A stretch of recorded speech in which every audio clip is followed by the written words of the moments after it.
Hey everybody, Jim here with a top 5 today. Imagine that. And this video is actually, I guess, a video response to a young fella by the name of Power Metal Gamer here on YouTube, a strapping young lad from Ireland who I've been watching for quite a while. He has a great gaming channel, and recently he put out a video on his top 5 Namco games for the PlayStation, which I thought was a really great video, and it got me thinking about what my top 5 would be. So at the conclusion of this video, definitely go and check out his if you want his 2 cents on the matter. It's a damn fine video and a damn fine channel, so go and have a look.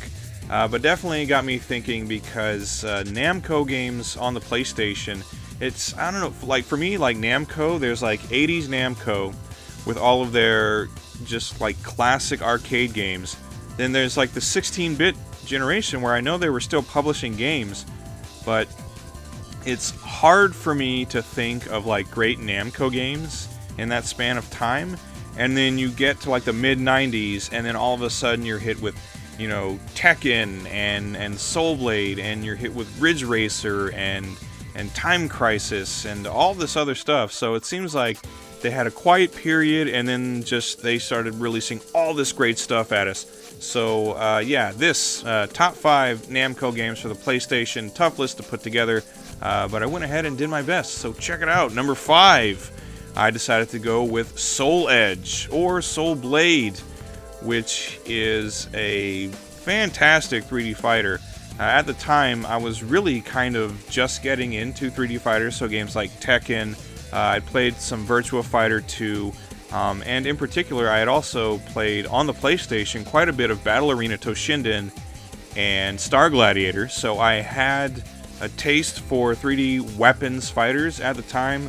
But yeah, Soul Blade, definitely better than Battle Arena Toshinden, and definitely better than Star Gladiator in my opinion. Really great fluid combat in this game, and the aspect of the weapons is utilized better, I think, than it was in those other games.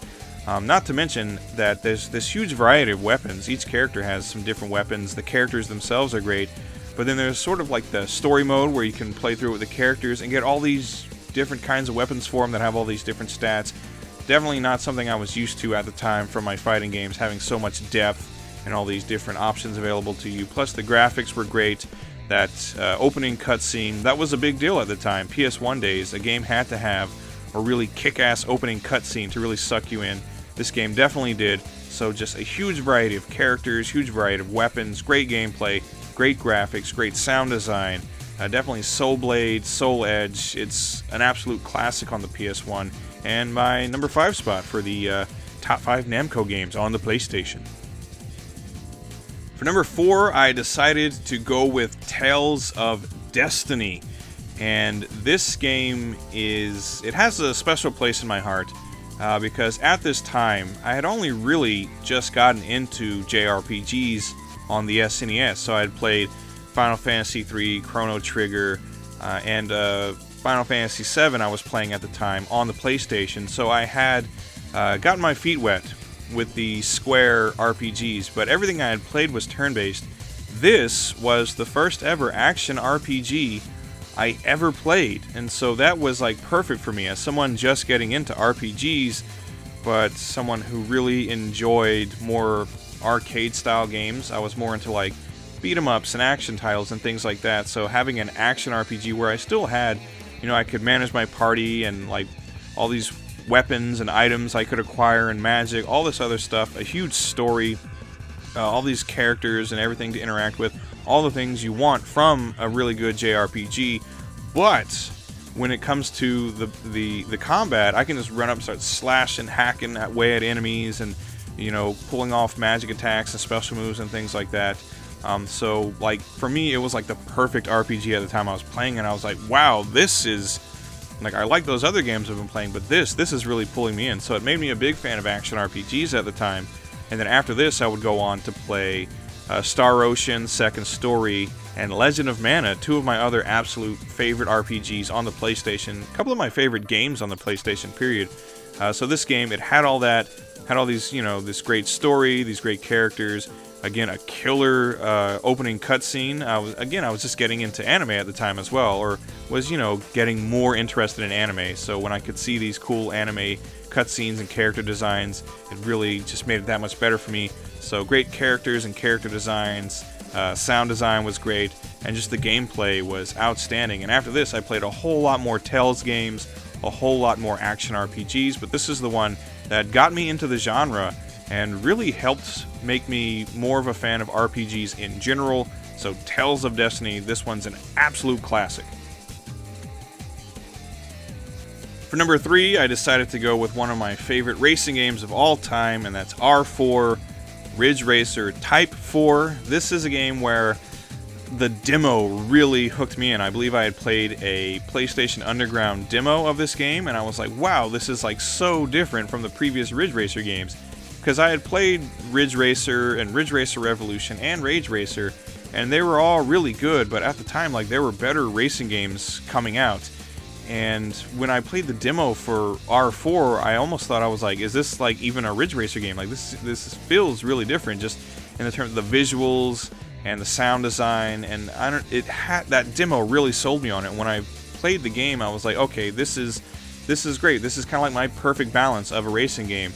Because while the early Ridge Racer games were fun, I lost interest in them pretty quickly because there weren't a whole lot of tracks or cars or anything like that. They were really basic, but at the same time, I didn't really care for Gran Turismo because I didn't really need any realism in my racing games.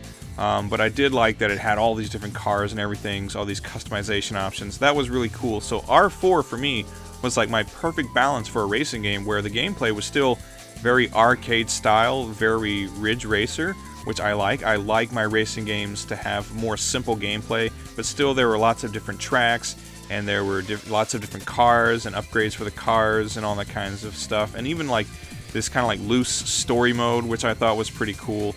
But I mean, just so the gameplay was fantastic, and the graphics were really good, a big step up for the Ridge Racer series, and the soundtrack was awesome. It's so good, in fact, I've used a lot of that music in various videos that I've made over the years. R4 actually has like one of my favorite video game soundtracks of all time. So just like top to bottom, this is like an amazing game. Again, one of my favorite racing games ever. So if you've never played it, I definitely recommend going back and trying out R4 Ridge Racer Type 4. One of the best racing games of all time, and probably my favorite racing game on the PlayStation. For number 2, I decided to go with a really great game that I think is probably the most underappreciated Namco license of all time, and that is Klonoa. Klonoa is a fantastic 2.5D platformer that I actually never played at the time of its release. I, like most other people, I don't even know if I ever knew this game existed. I did enjoy platformers on the PlayStation, stuff like Tomba and a bunch of the 3D platformers like Jersey Devil and Crash Bandicoot and all that stuff. But I totally passed over this game. I did eventually play Klonoa 2 on the PS2 and loved it. And then later, when I was like, oh, wait a minute, Klonoa 2, what about the first game? When did that come out? I never even heard of it. So went back, played the PlayStation version, and just amazing, like so much fun. Beautiful graphics, great sound design, and the gameplay it's very satisfying. I would say that this game it's kind of a leisurely playthrough, really. It's nothing that's too difficult. In fact, it's not really a very difficult game at all. But like just challenging enough to where it doesn't get boring, and it stays really fun. The stage designs are great. All the different kinds of enemies, the boss battles, that's all really fun. Klonoa is a really, cool, cute little character, and just overall, the gameplay, the graphics, the sound design, it's the complete package, if you will. The total package, Lex Luger, that's Klonoa Door to Phantomile. If you're a fan of platformers, regardless if you like strictly 2D or 2.5D games, this is really just an amazing game.